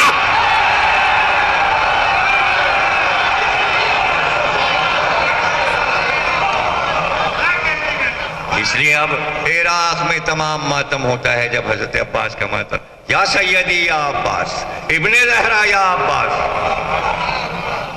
سیدی بھی اے میرے سردار، یا سیدی یا عباس. عراق میں کون لوگ کہتے ہیں عباس معصوم نہیں ہے؟ عصمت میں کیا فرق ہوتا ہے؟ عصمت کسے کہتے ہیں؟ عصمت 2 طرح کی ہے. ایک عصمت اللہ عطا کرتا ہے، ایک انسان خود صاحب عصمت بن جاتا ہے. اسی لیے تو کہتے ہیں ایسے بن کے دکھاؤ. تو پوری دنیا تو نہیں بن سکتی. عباس نے اپنے آپ کو ایسا ڈھالا کہ سرحد عصمت کے قریب آ گئے. اور یہ شاید بحث کرنے کی ضرورت نہیں ہے، معصوم 14 ہیں. ہاں 14 ہیں، ہمارے عقیدے میں 14 معصوم ہیں، لیکن 14 سے زیادہ ہیں. آدم معصوم، نوح معصوم، ابراہیم معصوم، اسحاق معصوم، اسماعیل معصوم، یعقوب معصوم، یوسف معصوم، موسیٰ معصوم. عیسیٰ معصوم، مریم معصومہ، مادر موسیٰ معصومہ، نہ معصوموں کی کمی ہے نہ معصوماؤں کی کمی ہے۔ اب اور بڑھ جائیے، جبریل معصوم، میکائیل معصوم، جبرائیل معصوم، سلسائیل معصوم، اور آگے بڑھ جائیے، قرآن معصوم، انجیل معصوم، توریت، زبور، نبی کا ہر صحیفہ معصوم، جہاں خطا نہ ہو وہ معصوم، اور خود اللہ معصوم ہے، نہ وہ 1,00,000 میں ہے نہ 14 میں ہے، تو بے خطا معصوم اسی کو تو کہتے جو بے خطا ہو۔ تو یہ کیا گھبرانا کہ اگر 14 سے تعداد آگے بڑھ گئی 14 ہی رکھیے، اور تو جو 1,00,000 ہے تو ہم 14 میں تھوڑی رکھ رہے ہیں، ہم تو 1,00,000 میں ابو طالب کو رکھ رہے ہیں، اس لیے ابو طالب معصوم۔ جہاں مریم ہے، مادر موسیٰ ہیں، جہاں جناب خدیجہ ہیں، وہاں حضرت زینب کو رکھ رہے ہیں، وہ بھی معصومہ۔ تو وہی انبیاء کی صف میں ہم عباس کو رکھ رہے ہیں، روایت ہم اپنی طرف سے تھوڑی پڑھ رہے ہیں۔ امام رضا نے فرمایا کہ محشر کے دن جب سارے انبیاء دربار الہی میں آ چکے ہوں گے، آدم اور نوح اور ابراہیم اور موسیٰ اور ہارون اور داؤد اور سلیمان اور اسماعیل اور اسحاق اور عیسیٰ اور یحییٰ اور زکریا، سارے انبیاء آ جائیں، پھر اللہ آواز دے گا جتنے اولیاء ہیں آ جائیں، پھر اولیاء بھی آ جائیں گے، پھر اوصیاء کو آواز دے گا، اوصیاء بھی آ جائیں گے، اس کے بعد آواز دے گا سارے ائمہ آ جائیں، معصومین آ جائیں، وہ بھی آ جائیں گے، اور ایسے میں پکار ہوگی، سب آ چکے دربار الہی میں، اور ایک نور چھایا ہوا ہے۔ ایسے میں امام فرماتے ہیں کہ اس مجمع میں جہاں سب معصوم ہوں گے اور کوئی غیر معصوم نہیں ہوگا، سامنے سے ایک سفید گھوڑے پر ایک سوار سفید لباس میں، سفید لباس، نورانی چہرہ، اپنے گھوڑے کو بادل کی طرح لے کر آئے گا۔ سب مڑ کر دیکھیں گے، آدم نوح سے پوچھیں گے، ابراہیم موسیٰ سے، یہ کون سا نبی ہے، یہ کون سا نبی ہے، یہ تو نبی معلوم ہوتا ہے، تو منادی ندا دے گا، یہ عباس علمدار۔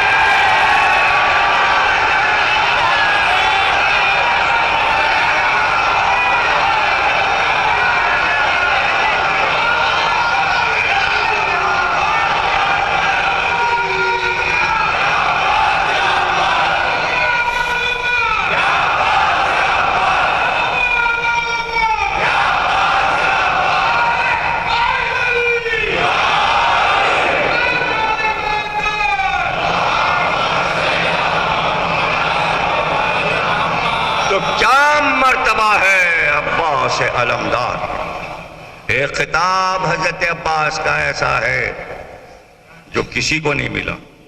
تقریر کہاں سے شروع ہوئی تھی؟ اللہ کی صفات آپ بانٹتے ہیں نا، اور جب ہم علی کو کہتے ہیں تو آپ کہتے ہیں شرک ہو گئے۔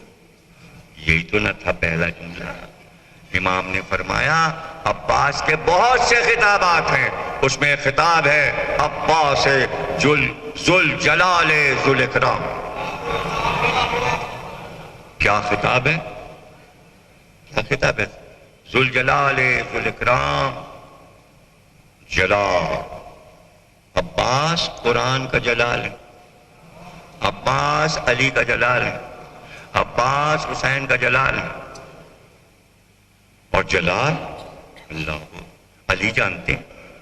علی کو پتہ ہے دعا ہے علی کی، کس کے لیے؟ حسین کے لیے، میرے بیٹے کا ناصر، مددگار۔ اس لیے بار بار عباس پہ پیار کی نظر رہتی ہے، پیار کی نظر رہتی ہے۔ اکثر علی کھیتوں میں بھی کام کرتے تھے، باغوں میں بھی کام کرتے تھے، زمینیں اپنی تھیں علی کی، اس میں پانی بھی کھیتوں میں ڈالتے تھے، اصحاب بھی ساتھ ہوتے تھے، غلام بھی ساتھ ہوتے تھے، لیکن زراعت علی کی پسندیدہ چیز تھی۔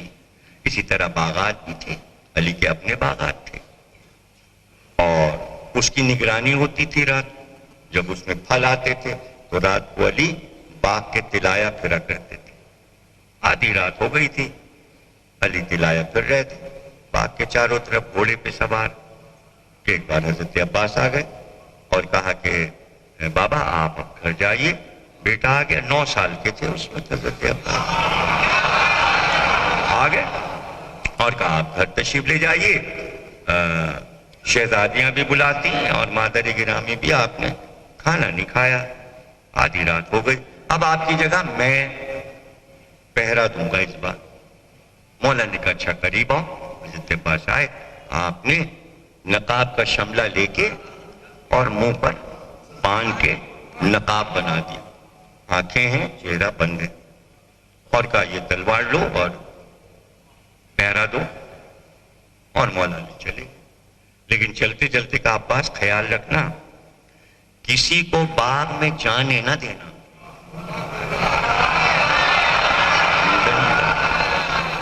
حضرت عباس نے فرمایا مولا علی بابا اگر کوئی زبردستی بزور شمشیر اندر جانا چاہے تو کہا پھر تلوار نکال لینا اور اس سے کہنا میرے ساتھ تلوار چلا، اگر تو جیت گیا تو تو چلا جا اور اگر تو ہار گیا تو واپس جا۔ ظاہر علی کا فرمان تھا، حضرت عباس پہرا دینے لگے علی کی شان سے۔ کوئی گھنٹہ آدھا گھنٹہ گزرا، سامنے سے ایک سوار گھوڑے پر آیا تلوار لیے ہوئے، اور اس کا بھی چہرہ امامے کے شملے سے بندھا ہوا، اور سیدھے اس نے آتے ہی باغ کے دروازے کا رخ کیا۔ حضرت عباس آگے بڑھے اور للکار کے کہا خبردار باغ میں نہیں جانا۔ اس نے سنا ہی نہیں، وہ باغ کی طرف بڑھتا رہا۔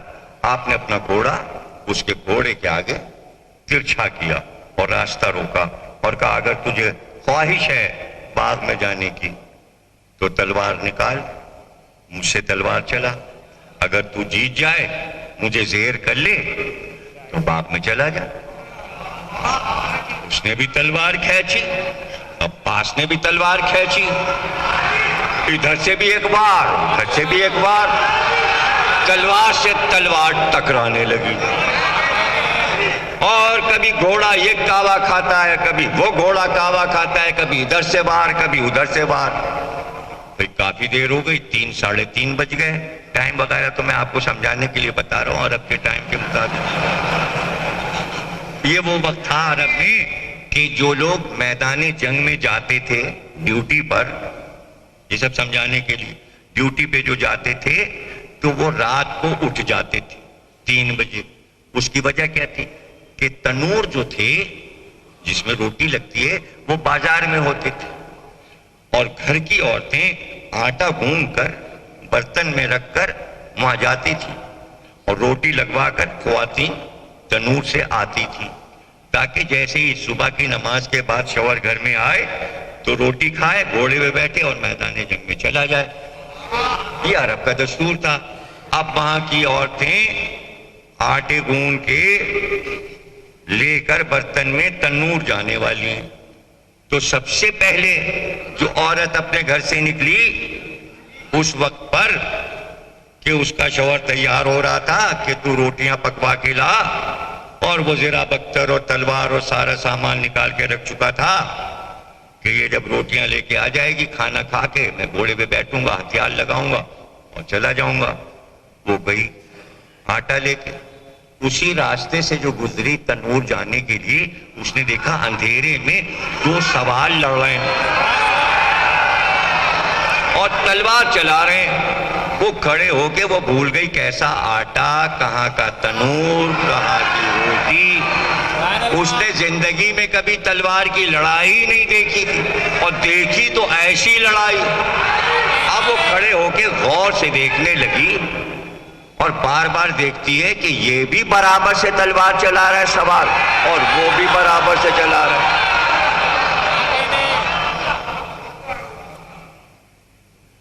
کافی دیر گزر گئی، اس نے کہا نہ یہ ہارتا ہے نہ وہ ہارتا ہے، نہ یہ زیر ہوتا ہے نہ وہ زیر ہوتا ہے۔ جب کافی دیر ہو گئی تو اس نے سرخی آسمان کی ایک دم گھبرائی کہ میں کس کام سے نکلی تھی۔ اب جو تنور گئی پتہ چلا تنور تو ٹھنڈے ہو چکے، روٹیاں پک چکی، تنور والے گئے۔ وہ ویسے ہی آٹا لیے گھر واپس آئی، خاموش سر جھکائے۔ شوہر نے کہا روٹیاں لے آئی؟ کہا نہیں۔ اس کو تو غصہ آ گیا، بھوکھا تھا اس کو تو کھا کے جانا تھا۔ غصے میں اس نے تلوار اٹھائی، کہا میں تیرا سر قلم کر دوں گا، تو گئی کس کام سے تھی اور روٹی لگوا کے نہیں لائی؟ جیسے ہی اس نے تلوار اٹھائی کہ زوجہ کو قتل کر دے، وہ دوڑی دوڑی گئی، اس نے جلدی سے دوسری تلوار اٹھائی.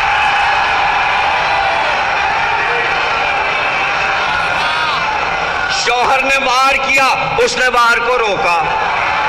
اب شوہر بڑا حیران ہوا، اس لیے کہ وار کو روکنا بھی میدان جنگ کا فن ہے. اس نے دوسرا وار کیا، اس نے بڑھ کے پھر وار، اس نے بھی وار کیا. جب یہ پیچھے ہٹا تو اب اس نے وار کیا. اب پیچھے ڈھکیلتی جاتی ہے، یہ وار پہ وار بچاؤ کرتا ہے، دیوار سے ٹکراتا جاتا ہے اور وہ آگے بڑھتی جاتی ہے وار کرتے، اور یہ دفاع کر رہا ہے. ایک بار گھبرا کے تلوار پھینکی، کہا خدا کی بندی کبھی گھر سے نہیں نکلی، یہ تجھے تلوار چلانا تھا.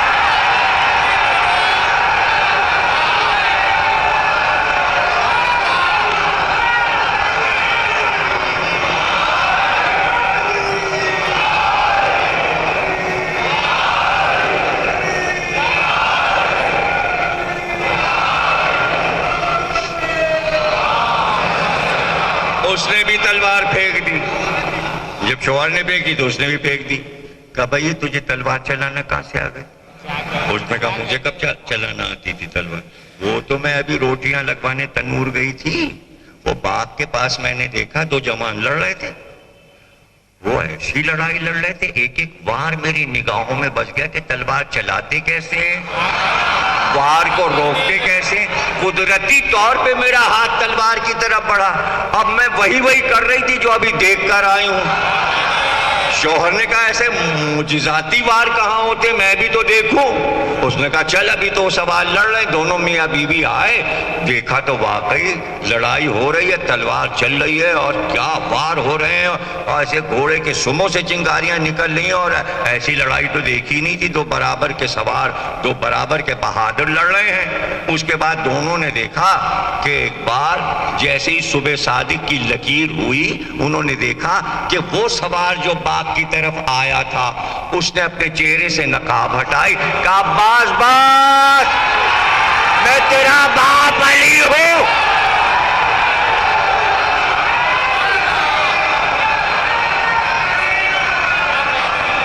اور ایک بار بیٹے کو گلے سے لگا لیا.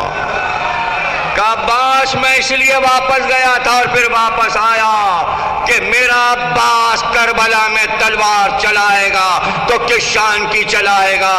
آج مجھے اطمینان ہو گیا، میرے لال تم پر اعتماد ہے، جب تک تم رہو گے کوئی حسین پہ وار نہیں کر سکتا.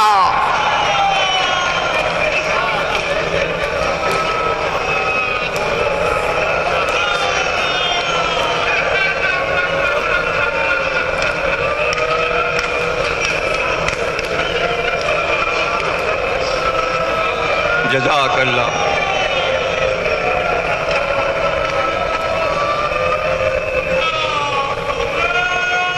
یہ جملے مورخ اگر لکھ دے، میں ان جملوں کو ہلکا نہیں سمجھتا کہ مقتل نگار یہ کہے جب تک عباس زندہ رہے حسین کے جسم پر ایک بھی زخم نہیں آیا، حسین کو ایک بھی تیر نہیں لگا، حسین کو تلوار کا کوئی زخم نہیں آیا. بہر عباس، کیا کہنا حضرت عباس کا. جو محبتیں حضرت عباس سے حسین نے کی ہیں، بس اسی کا اثر ہے کہ ہم کو بھی حضرت عباس سے بے پناہ عقیدت و محبت ہے. دو بھائی کے دو روزے، چین نہیں پڑتا ظاہر کا، کبھی ادھر جاتا ہے، کبھی حسین کے پاس ہے، کبھی عباس. یہ تو قدرت نے انتظام کیا کہ بھائی دونوں آمنے سامنے ہیں. اور ایک بات اور آپ کو بتا دوں، مجھ پہ تو بیتی ہے، مجھے نہیں معلوم کون کون کربلا گیا ہے. جب بھی میں حسین کے روزے سے نکل کے عباس کے روزے کی طرف جانے لگا تو بار بار مڑ مڑ کے حسین کے روزے کو دیکھتا تھا، اور جب عباس کے روزے سے نکل کے حسین کے روزے پہ جاتا تو مڑ کے عباس کے، بس یہ دیکھتا تھا فاصلہ کتنا ہے، ابھی تو واپس آئیں گے نا. فیصلہ کرنا مشکل ہے، کتنی دیر یہاں بیٹھیں اور کتنی دیر وہاں بیٹھیں. یہ محبتیں سب اپنی جگہ، لیکن میں کیا بتاؤں آپ کو، چونکہ فرمائش ہے اس کی تقریر یہاں پر ختم کر رہا ہوں کہ سکینہ سے عباس کو کیا محبت، اور آپ حیران ہوں گے جس دن جناب سکینہ کا ظہور دنیا میں ہوا، 24 ذی الحج کو ماں کی آغوش ام رباب کی گود میں سکینہ آئی، کہتے ہیں سب سے پہلے بچی کو جب حسین نے گود میں لیا تو آواز دی میرے عباس کو بلاؤ۔ حضرت عباس آئے تو کہا عباس ذرا بھتیجی کو گود میں لے لو۔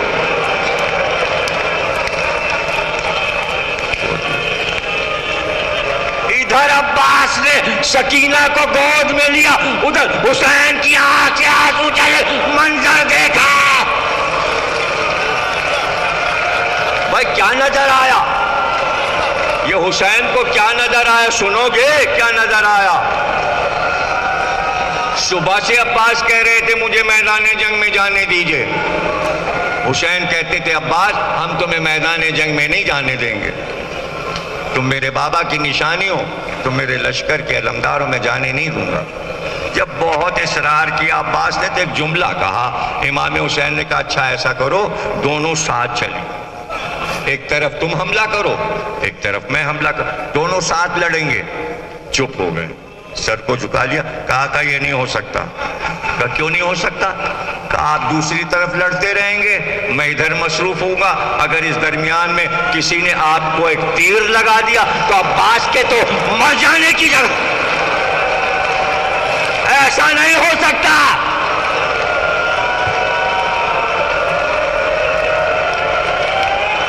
بس دو چار لفظ ادا کرنے، آپ جیسے عزادار کافی ہیں، چند جملے، قدیم عزاداری کے بانی ہیں آپ لوگ، عزاداری کو ایک رونق عطا کی ہے آپ نے پورے ورلڈ میں۔ حیدرآباد کی عزاداری ایک زندہ تصور ہے، کیا ہے حیدرآباد کی عزاداری، اور جہاں جہاں امریکہ لندن جہاں جہاں حیدرآباد کے لوگ پہنچے وہی رنگ بنا دیا عزاداری۔ لندن میں امریکہ میں جہاں جہاں میں نے ملا حیدرآباد کے لوگوں سے، اسی طرح یہی علم کا نقشہ، یہی سوزخانی جو یہاں ہوتی ہے، اسی طرح مجلس، اسی طرح سننا، یہی عقیدت، یہی فضائل، یہی مصائب۔ تو آپ کو کوئی بتانا نہیں ہے، آپ کو کوئی رموز نہیں بتانے۔ ابھی میں نے جملہ کہا کہ گود میں دے کر بھتیجی کو چچا کی گود میں دے دیا، حسین کو کوئی منظر نظر آیا، وہ منظر کیا تھا وہ دیکھ لیجئے۔ جو حسین نے سکینہ کی پیدائش پہ کربلا کا منظر دیکھ لیا تھا، وہ منظر دکھانا چاہتا ہوں۔ ایک بار عباس نے دیکھا اجازت نہیں ملتی، سر کو جھکائے ہوئے خیمے میں داخل ہوئے، اندر گئے، آواز تھی زوجہ کو میری سکینہ کہاں، میری بچی سکینہ کہاں ہے، میری بیٹی سکینہ کہاں؟ ایک جواب آیا، پیاس سے نڈھال ہے اٹھ نہیں سکتی۔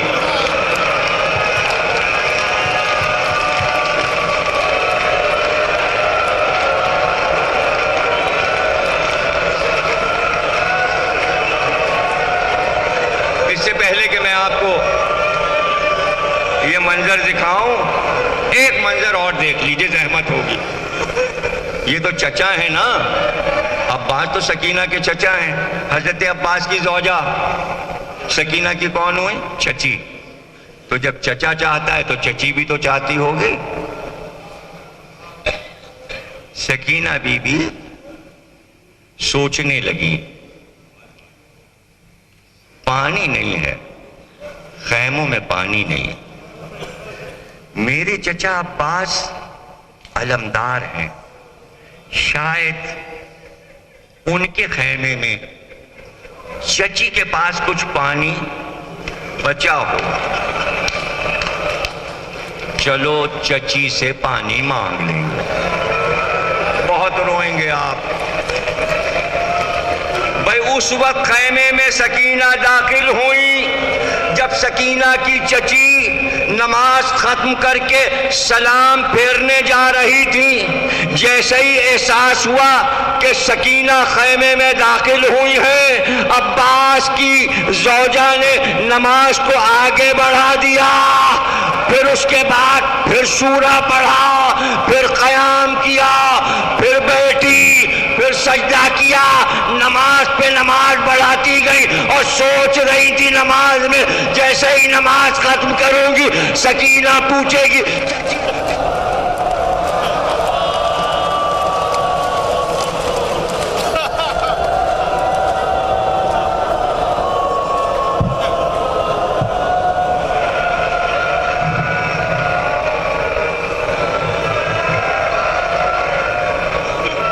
ماشاءاللہ جزاک اللہ. گریہ تو ہو چکا. مجلس کا مالکار نورانی مجلس آپ نے بنا دی. جب ذکر عباس ہو اور ذکر سکینہ تو مجلس کے نور کا کیا کہنا. تو یہ بھی سن لیا آپ نے کہ چچی سے سوال آب نہ کر سکیں اور جواب ملا نہ ڈھال ہیں پیاس سے. دوڑ کر گئے، سکینہ کو گود میں اٹھایا. سکینہ کو حضرت عباس نے گود میں اٹھایا، گود میں لیا. کہا بیٹا کیا حال ہے؟ کہا چچا اب تو دم لبوں پر ہے. ہم تو سمجھ رہے تھے کہ آپ کو علم ملا ہے تو آپ پہلے اس کے انعام میں ہمیں پانی پلائیں گے. صبح سے یہ وقت ہو گیا آپ کو علم ملے ہوئے. کہا سکینہ گھبراؤ نا، ہاں علم تو مجھے ملا ہے، وعدہ میرا ہے، پانی میں لاؤں گا، پانی میں لاؤں گا. لاؤ اپنی مشق لاؤ. سکینہ مشق لائی، علم کو جھکایا، کہا اس میں مشق باندھ دو. مشق باندھی، علم لیا. اب سکینہ سے کہا میری گود میں آؤ. بھئی منظر دیکھ رہے ہیں آپ، سکینہ کو گود میں لیا، ہاتھ میں علم. خیمے کا پردہ ہٹا کر عباس باہر آئے. حسین نے دیکھا کہ عباس تنہا نہیں آ رہے، سکینہ گود میں ہے. تقریر کا آخری جملہ، ایک بار حسین نے عباس سے کچھ نہیں کہا، عباس کی طرف نہیں دیکھا. ایک بار سکینہ کو پکارا کہ سکینہ تمہارا ارادہ سمجھ گیا، اگر تم نے چچا کو بھیج دیا تو اب چچا نہیں ملے گا. سکینہ اب نہ پاؤ گی. وہی ہوا کہ شام غریبہ میں جب دل چلے تو پکارا چچا پاس آئیے.